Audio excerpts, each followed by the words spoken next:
धीमहि धियो यो नः प्रचोदयात्।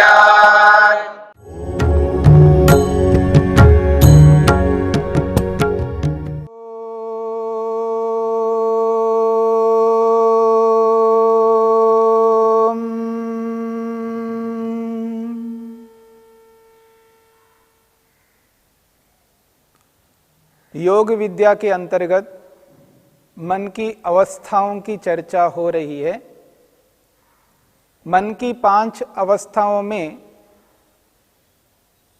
चौथी अवस्था एकाग्र अवस्था है। एकाग्र अवस्था के विषय में महर्षि पतंजलि और महर्षि वेदव्यास कहते हैं, एकाग्र अवस्था उस व्यक्ति को प्राप्त होती है जो व्यक्ति 2 प्रकार के पदार्थों को स्वीकार करता है और वो 2 पदार्थ एक दूसरे से विपरीत होना चाहिए, भिन्न होना चाहिए, पृथक पृथक होना चाहिए। एक ही प्रकार के कितने ही पदार्थ हो उसकी चर्चा नहीं है। 2 पदार्थ ऐसे होने चाहिए, दोनों विपरीत होने चाहिए। 2 विपरीत पदार्थों को जो व्यक्ति जानता है उस व्यक्ति को एकाग्र अवस्था प्राप्त हो सकती है। योग के अनुसार, महर्षि पतंजलि, महर्षि वेदव्यास के अनुसार एकाग्र अवस्था उस व्यक्ति को प्राप्त होती है जो चेतन को और जड़ को दोनों को स्वीकार करता हो, सैद्धांतिक रूप में दोनों को मानता हो और सैद्धांतिक रूप में दोनों को जानता हो। उसी व्यक्ति को एकाग्र अवस्था, मन की चौथी अवस्था प्राप्त होती है। जो व्यक्ति चेतन को स्वीकार ही नहीं करता हो, चेतन को अपना विषय ही नहीं मानता हो, ऐसे व्यक्ति को एकाग्र अवस्था प्राप्त नहीं हो सकती है। वो व्यक्ति कितना ही बुद्धिमान हो, कितना ही बड़ा व्यक्ति हो, कितनी ही ऊंची योग्यता को रखता हो, यदि वह व्यक्ति 2 पदार्थों को स्वीकार नहीं करता, ऐसे व्यक्ति को एकाग्र अवस्था प्राप्त नहीं हो सकती है। हाँ, ऐसे व्यक्ति को विक्षिप्त अवस्था की उत्कृष्ट स्थिति तो प्राप्त हो सकती है, परंतु एकाग्र अवस्था को प्राप्त करने के लिए विवेक होना चाहिए। और विवेक का अर्थ ही यह है पृथक पृथक ज्ञान, 2 पदार्थों का अलग अलग ज्ञान।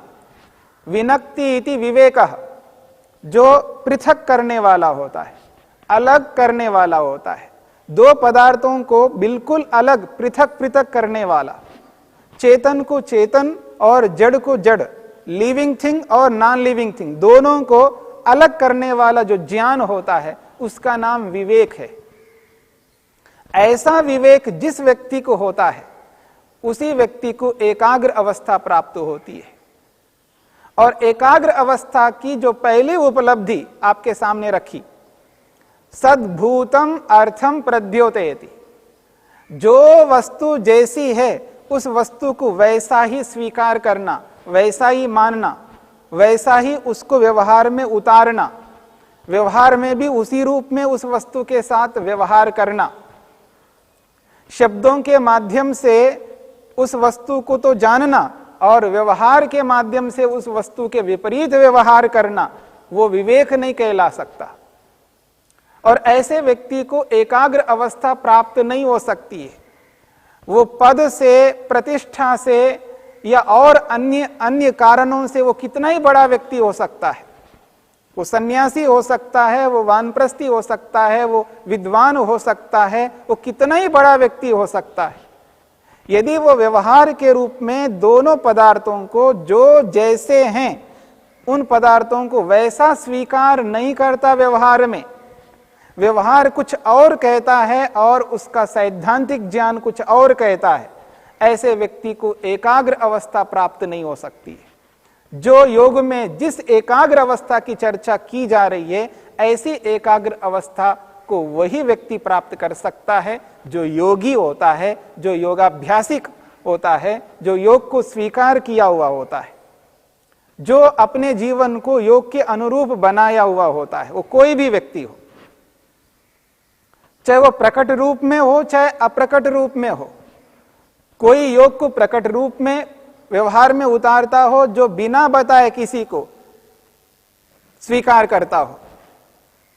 यदि ऐसा है तो उसी व्यक्ति को एकाग्र अवस्था प्राप्त होती है और ऐसे ही व्यक्ति को पहली उपलब्धि मिलती है, सद्भूतम अर्थम प्रद्योतयति। जो वस्तु जैसी है उस वस्तु को वैसा ही वो व्यक्ति स्वीकार करता है, उसका विपरीत नहीं स्वीकार करता है, और जैसा स्वीकार करता है वैसा ही उसका व्यवहार होता है। क्रिया रूप में उसका व्यवहार भी वैसा ही होता है। शरीर को जैसा शरीर है वैसा ही स्वीकार करता है शब्दों से, और व्यवहार में भी वैसा ही शरीर के साथ व्यवहार करता है।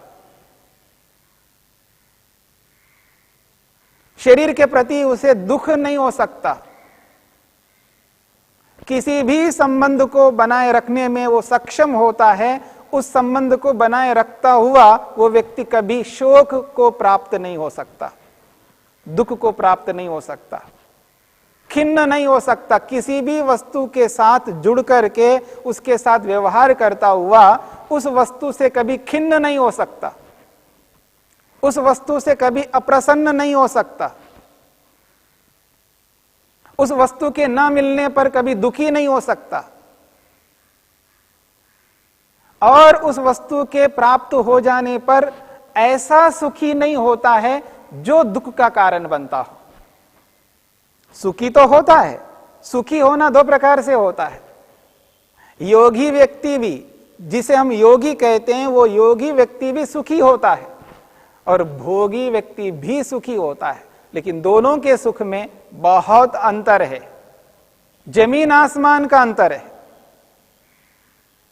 क्या अंतर है? भोगी व्यक्ति सुखी होता है लेकिन उसके सुख के साथ दुख जुड़ा हुआ रहता है, और योगी व्यक्ति सुखी होता है, उस सुख के साथ दुख जुड़ा हुआ नहीं रहता। योग में आगे चल करके आप ये अनुभव करेंगे, ये सुनेंगे, ये समझने का प्रयत्न करेंगे, जो व्यक्ति सुखी हो रहा है उस सुख के साथ कितने प्रकार के दुख जुड़े हुए होते हैं, ये आपको आगे चल करके प्रतीति होगी, अनुभव आप कर पाएंगे। और क्रिया रूप में भी, क्रियात्मक रूप में भी अपने जीवन के साथ जोड़ करके उस सुख को, जिस सुख को आप ग्रहण करते हैं, जिस सुख को हम सब ग्रहण करते हैं, उस सुख के साथ साथ मेरे को कितने दुख प्राप्त हो रहे हैं, ये क्रिया रूप में, क्रियात्मक रूप में आप भी स्वयं अनुभव करेंगे। पर योगी ऐसा नहीं करता है। यदि वो सुखी होता है तो उसके सुख के साथ कोई दुख जुड़ा हुआ नहीं होता, और जिन सुखों को भोगी लोग प्राप्त करते हैं उन सुखों के साथ साथ न जाने कितने दुखों को वो प्राप्त कर रहे होते हैं। सुख ऐसा हो जिस सुख के साथ दुख जुड़ा हुआ ना हो। ये तभी संभव होता है जो व्यक्ति एकाग्र अवस्था को प्राप्त करके फिर सुख लेता हो, उसी सुख के साथ ये दुख जुड़े हुए नहीं रहेंगे। ये योग का सिद्धांत है। योग यही प्रतिपादित करता है। योग ये प्रतिपादित करता है, यदि आपको सुख चाहिए तो ऐसा सुख लो जिस सुख के साथ में कोई दुख आपको प्राप्त हो ही नहीं। तो ये जो एकाग्र अवस्था है, उस एकाग्र अवस्था की जो पहली उपलब्धि है, सद्भूतम अर्थम प्रद्योतयति। जो वस्तु जैसी है उसको वैसा ही स्वीकार करना, शब्दों से भी और व्यवहार से भी। क्रियात्मक रूप में भी उसको वैसा ही स्वीकार करना, और थ्योरी के रूप में, सिद्धांत के रूप में भी उसको वैसा ही स्वीकार करना। दो पदार्थ हैं, पृथक पृथक पदार्थ है, एक चेतन है और एक जड़ है। और जड़ जड़ ही रहेगा, चेतन चेतन ही रहेगा। जड़ को कभी वो चेतन स्वीकार नहीं करता और कभी चेतन को वो जड़ स्वीकार नहीं करता। यही विवेक है। इस विवेक के प्राप्त होने पर व्यक्ति को एकाग्र अवस्था की प्राप्ति होती है, और इस स्थिति को कोई भी वैज्ञानिक प्राप्त नहीं कर पाया।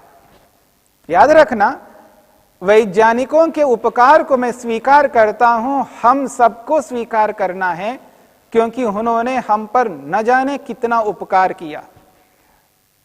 उस उपकार को लेकर के मैं कोई बात नहीं कहना चाह रहा हूं, मैं उस बात की ओर चर्चा करना चाहता हूं। वैज्ञानिक हैं, महान हैं, परंतु यदि वो वैज्ञानिक ईश्वर को, आत्मा को स्वीकार नहीं करते, योग की दृष्टि से बता रहा हूं, योग की भाषा में बता रहा हूं, जो कोई भी वैज्ञानिक, साइंटिस्ट यदि ईश्वर को नहीं स्वीकार करते हैं सिद्धांत के रूप में और व्यवहार के रूप में, और आत्मा को स्वीकार नहीं करते हैं, ऐसे वैज्ञानिक को, ऐसे साइंटिस्ट को एकाग्र अवस्था कभी प्राप्त नहीं हो सकती योग के अनुसार। और वो जो एकाग्र होते हैं, वो जो एकाग्रता है वो विक्षिप्त अवस्था की उत्कृष्ट स्थिति में प्राप्त होती है। तो यहां पर जो एकाग्र अवस्था है, इस एकाग्र अवस्था में जो पहली उपलब्धि हुई है, सद्भूतम अर्थम प्रद्योतयति, जो वस्तु जैसी है उस वस्तु को वैसा ही स्वीकार करना, शब्दों से और व्यवहार से। दूसरी उपलब्धि, एकाग्र अवस्था को जिस योगी ने प्राप्त किया है, उस योगी को दूसरी ऐसी उपलब्धि प्राप्त होती है, ऐसी उपलब्धि दुनिया के किसी भी व्यक्ति को, जो योग नहीं करता, जो योग अभ्यास नहीं करता, जो योग को स्वीकार नहीं करता, जिसने विवेक को प्राप्त नहीं किया, जिसने आत्मा को, चेतन को और जड़ को अलग अलग नहीं माना, ऐसे व्यक्ति को वो उपलब्धि, दूसरी उपलब्धि कभी नहीं प्राप्त हो सकती है। और योग कहता है, महर्षि पतंजलि कहते हैं, वेदव्यास कहते हैं, उसकी वो जो दूसरी उपलब्धि है, क्षीणोति च क्लेशान, क्षीणोति च क्लेशान, ये दूसरी उपलब्धि है। क्लेशान, क्लेशों को, क्षीणोति, वो क्षीण करता है। क्लेश का अर्थ है अविद्या, अस्मिता, राग, द्वेष, अभिनिवेश। ये योग की भाषा में इन शब्दों का प्रयोग होता है। क्लेश योग की भाषा में अविद्या, अस्मिता, राग, द्वेष और अभिनिवेश। और लोक में इन्हीं क्लेशों को काम, क्रोध, लोभ, मोह, ईर्षा, अहंकार के रूप में बोला जाता है। और ये सारे के सारे क्लेश कहलाते हैं। क्लेश इसलिए कहलाते हैं, इनसे आदमी क्लेशित होता है, यानी ये क्लेश व्यक्ति को, मनुष्य को दुखी करते हैं, अप्रसन्न करते हैं, खिन्न करते हैं, अशांत करते हैं, अतृप्त करते हैं, भयभीत करते हैं और परतंत्र करते हैं।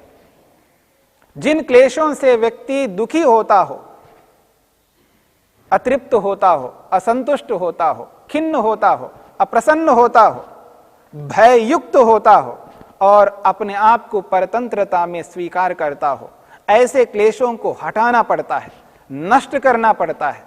जीवन में उन क्लेशों को नहीं रखना होता है। और जब तक ये क्लेश रहेंगे, जब तक ये क्लेश रहेंगे, तब तक व्यक्ति कभी अपने लक्ष्य को पूरा नहीं कर सकता। जो वो अपने लक्ष्य को पूरा करना चाहता है, और लक्ष्य ऐसा है जो बहुत बड़ा लक्ष्य है, जिस लक्ष्य को पाने से उसके जीवन में कभी दुख ना आए, समस्त दुखों से वो पृथक हो जाए, छूट जाए, अलग हो जाए और बार बार जन्म मरण के चक्र में ना आए, बार बार ये जन्म लेना और बार बार ये मृत्यु को प्राप्त करना, स्थिति को प्राप्त ना हो। जन्म लेते ही व्यक्ति को न जाने कितने दुख जुड़ जाते हैं, और जब तक बड़ा नहीं होता है, बड़ा होने में न जाने कितने दुख उसको झेलना पड़ता है। बहुत सारे दुख जन्म लेने के कारण से प्राप्त होते हैं। मृत्यु से दुख प्राप्त होता है, इस बात को सभी जानते हैं। तो बहुत सारे दुख ऐसे जीवन में आते हैं जिन दुखों से छूटना चाहते हैं, अलग होना चाहता है, जिसे हम मुक्ति कहते हैं, योग की भाषा में मोक्ष कहते हैं, परमानंद को प्राप्त करना कहते हैं। ऐसे बड़े लक्ष्य को वही व्यक्ति प्राप्त कर सकता है जिसके जीवन में क्लेश नहीं होते हैं, जिसके जीवन में काम, क्रोध, लोभ, मोह, ईर्ष्या, अहंकार ये सारे के सारे शत्रु नहीं हैं, न कभी कामी बनता है, न क्रोधी बनता है, न द्वेषी बनता है, न मोही बनता है, न अहंकारी बनता है, उसके जीवन में ये दोष नहीं आते हैं, वो व्यक्ति इन क्लेशों को दूर करने में सक्षम होता है। वो व्यक्ति इस अविद्या को दूर कर सकता है, मूर्खत्व को, मूर्खता को अपने जीवन में से हटा देता है, पृथक कर देता है। क्षिणोति च क्लेशान, क्लेशों को नष्ट करने वाला बनता है। बहुत बड़ी उपलब्धि है। किसी के भी प्रति कोई क्लेश नहीं रहता, कोई राग नहीं रहता है। माता हो, पिता हो, पुत्र हो, पुत्री हो, पति हो, पत्नी हो, गुरु आचार्य हो, दुनिया का कोई भी व्यक्ति हो, किसी के भी प्रति कोई राग ना रखना, कोई मोह नहीं रखना, चेतन के प्रति और जड़ के प्रति, संसार के प्रति और चेतनों के प्रति किसी भी प्रकार का कोई मोह नहीं रखना, वो व्यक्ति इस एकाग्र अवस्था को प्राप्त होता है। वो व्यक्ति जिसे योग ने समाधि कहा है, दर्शन जिसे हम करना चाहते हैं, और प्रत्येक ईश्वर भक्त दर्शन करना चाहता है, प्रत्यक्ष करना चाहता है, साक्षात्कार करना चाहता है, आत्म साक्षात्कार करना चाहता है, स्वयं का दर्शन करना चाहता है, परमात्मा का दर्शन करना चाहता है, वो व्यक्ति इस एकाग्र अवस्था से प्राप्त हो सकता है। वो व्यक्ति इस एकाग्र अवस्था के माध्यम से दर्शन कर पाता है। जिस व्यक्ति को एकाग्र अवस्था प्राप्त नहीं होती है, वो व्यक्ति कभी दर्शन नहीं कर सकता, आत्मदर्शन नहीं कर सकता, प्रभु दर्शन नहीं कर सकता। बाकी जिन जड़ पदार्थों को सभी दर्शन कर रहे हैं वो तो सभी कर सकते हैं, लेकिन जिन पदार्थों का दर्शन करना चाहता है व्यक्ति, और आत्मा ये स्वीकार करना चाहता है कि ये अनुभव करना चाहता है कि मैं हूं, ये स्वीकार करना चाहता है, मैं नहीं हूं ये अस्वीकार करें, ऐसा नहीं हो सकता। मैं हूं ये स्वीकार करना चाहता है, मैं हूं इसको अस्वीकार कभी नहीं कर सकता। मैं ये अनुभूति हर व्यक्ति चाहता है, मैं हूं लेकिन मैं जड़ नहीं हूं ये स्वीकार करना। जड़ से मैं चेतन हो गया हूं यह स्वीकार करना तो बहुत सारे करते हैं, क्योंकि वस्तु कभी बदल नहीं सकती। जो वस्तु जैसी है वो वैसी रहेगी।